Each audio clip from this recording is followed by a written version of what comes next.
बहुत खराब थी। अब उसे और झटका लग गया कि जिसको मैंने सबसे ज्यादा प्यार किया, सबसे ज्यादा केयर की, वो रानी मेरा साथ नहीं दे रही है। फिर उसने वही बात तीसरी रानी के सामने रखा कि रानी, मैं मरने वाला हूँ, क्या तुम मेरा साथ दोगी, मेरे साथ चलोगी?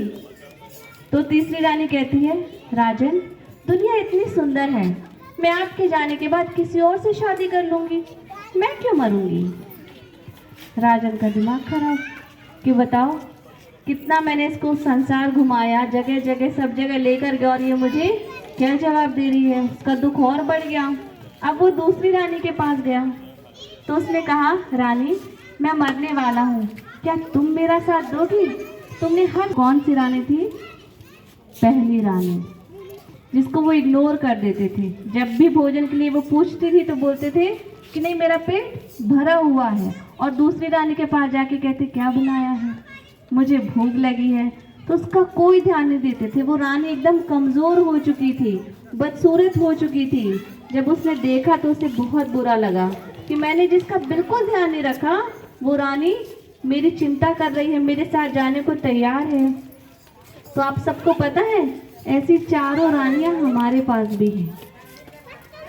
चौथी रानी, जिसका हम सबसे ज़्यादा ध्यान रखते हैं, लेकिन जब मृत्यु आती है तो सबसे पहले वो हमारा साथ, कौन सी रानी है?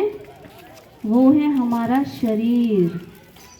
जैसे ही मृत्यु आती है, जहाँ मृत्यु आई वहीं शरीर छूट जाता है।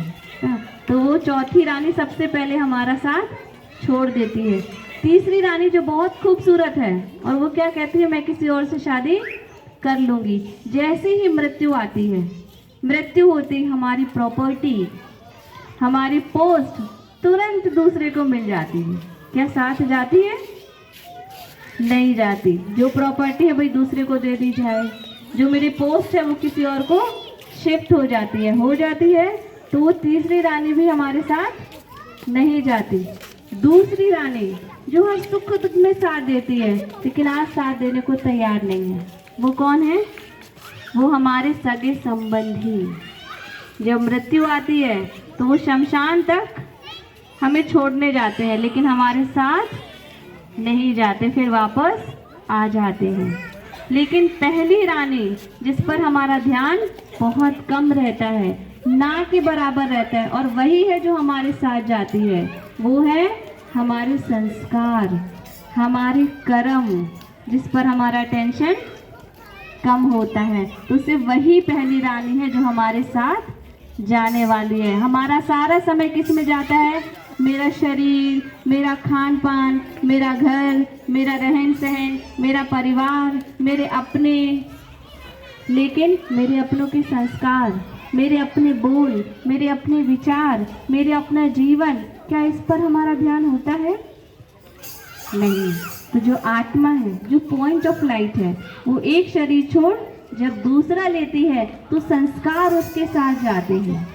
इसलिए अच्छे घर में भी कुछ ऐसे बच्चे होते हैं जो चोरी करते हैं।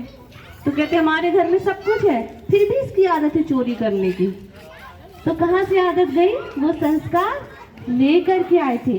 किसी गरीब परिवार में ऐसा बच्चा पैदा हो जाता है जो बहुत राजसी है, तो कहते हैं हम बचा बचा के इकट्ठा करते हैं और ये एक बार में उड़ा देता है। क्यों? क्योंकि वो संस्कार लेकर के आया है। तो किसी का दोष नहीं है, क्योंकि हर एक आत्मा अपनी जर्नी पर है और उस जर्नी में वो संस्कार ले रही है। अगर किसी गरीब फैमिली में है तो उसके संस्कार है बचत करके चलने के, किसी अमीर फैमिली में तो उसके संस्कार है उड़ा देने के। उसके बाद जब नेक्स्ट जन्म होगा तो उसके वही संस्कार उसके साथ चले जाते हैं। आज अगर किसी को प्यार में धोखा मिल गया तो वो क्या लेकर के आ गया? Love is equal to pain, यानी प्यार माना दुख। अगले जन्म में जब भी उसके सामने कोई प्यार का प्रस्ताव रखेगा तो विश्वास करेगा? नहीं। फिर कहेंगे बताओ, इतना प्यार करते फिर भी इसको भरोसा नहीं है, शक करता रहता है, ये तो ऐसा है। तो क्यों है? क्योंकि वो संस्कार लेकर के आया है। अब उसे रोज चाहिए कि उससे प्यार से डील करे, उसे प्यार से ट्रीट करे, तो धीरे धीरे ये बातें भी वो समझ लेंगे, लेकिन अगर गुस्सा करेंगे, चिल्लाएंगे, उनसे फ्रस्ट्रेट होंगे तो वो सुधरेंगे नहीं।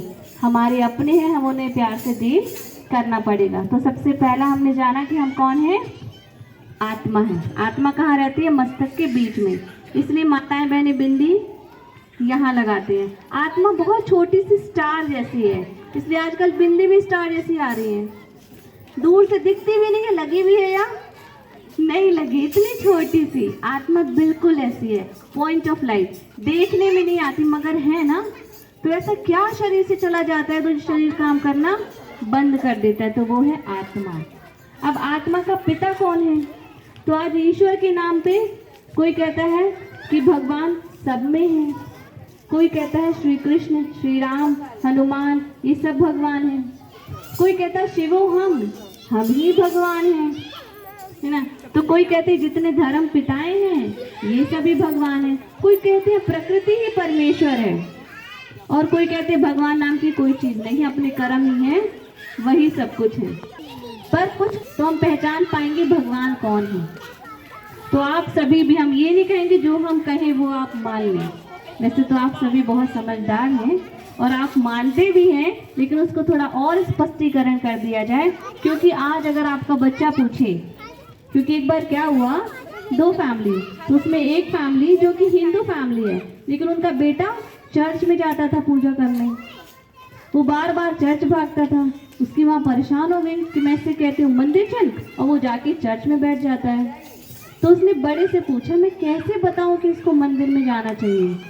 तो उन्होंने पूछा कि बेटा क्या प्रॉब्लम है, मंदिर में भी वही है, चर्च में भी वही है, तो तुम मंदिर क्यों नहीं जाते। तो बच्चे ने कहा मैं मंदिर जाके कंफ्यूज हो जाता हूँ कि ये बड़े वाले भगवान कौन है, या इन सारे भगवानों का हेड कौन है।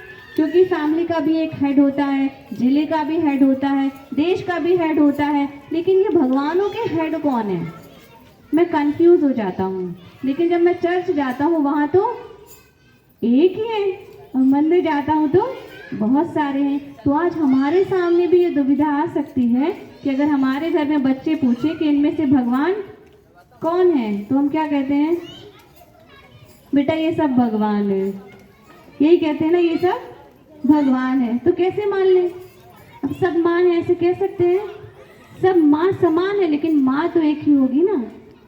तो सब भगवान समान है लेकिन भगवान एक ही है, इसलिए हम कहते हैं God is one and God is truth, वो एक है और वही सत्य है। तो वो सत्य कौन है, तो पहली कसौटी परमात्मा उसे कहेंगे जो सर्वधर्म मान्य हो, जिसको सारे धर्म की आत्मा स्वीकार करे, उसे हम परमात्मा कह सकते हैं। तो हम जिन्हें मानते हैं उस कसौटी में नहीं आते। दूसरी कसौटी परमात्मा उसे कहेंगे जो सर्वोच्च हो, जिसके ऊपर कोई ना हो, वो सबके माता पिता हो, उनके खुद के कोई माता पिता नहीं हो, है ना। तो देखिए दिखाया है कि सारे धर्म में एक निराकार परमात्मा शिव को पूजा गया है। अमरनाथ में किसकी पूजा हुई, शिव निराकार की। रामेश्वर यानी राम के भी ईश्वर, वो कौन है, निराकार परमात्मा शिव। इसलिए कहा जाता है एक राम दशरथ का बेटा, एक राम घट घट में लेटा, एक राम इस जग से न्यारा, और एक राम है सकल पसारा। अब उसमें भगवान राम कौन से हैं, हाँ, एक राम दशरथ का बेटा जो हम सभी जानते हैं, बाकी टीवी में देखे हैं वो राम जी ज़्यादा याद आते हैं। दूजा राम घट घट में लेटा, यानी कोई भी अपने बच्चे का नाम राम रख देते हैं, मेरा बेटा राम, इनका बेटा राम, राम। फिर तीसरा राम जो इस जग से न्यारा है, यानी पंच तत्वों से भी न्यारा, वो है परमात्मा राम, यानी निराकार परमात्मा शिव। और चौथा राम है सकल पसारा, जिसमें कहते हैं हम सब में राम बसे हैं, यानी आत्मा रूपी राम। तो भगवान राम कौन से हैं, तीसरा राम जो निराकार परमात्मा शिव है, जिनकी आराधना राम जी ने भी की। उसके बाद दिखाया है सोमनाथ में राजा विक्रमादित्य ने किसकी पूजा की, शिव निराकार की। फिर क्राइस्ट ने कहा गॉड इज लाइट, परमात्मा प्रकाश है। फिर यहाँ दिखाया है जो मुस्लिम भाई बहने होते हैं वो मक्का में जाकर के संग अस्वद नाम के पत्थर को चूमते हैं, और कहते हैं नूरे इलाही, परमात्मा नूर के समान है। और नूर माना प्रकाश यानी लाइट।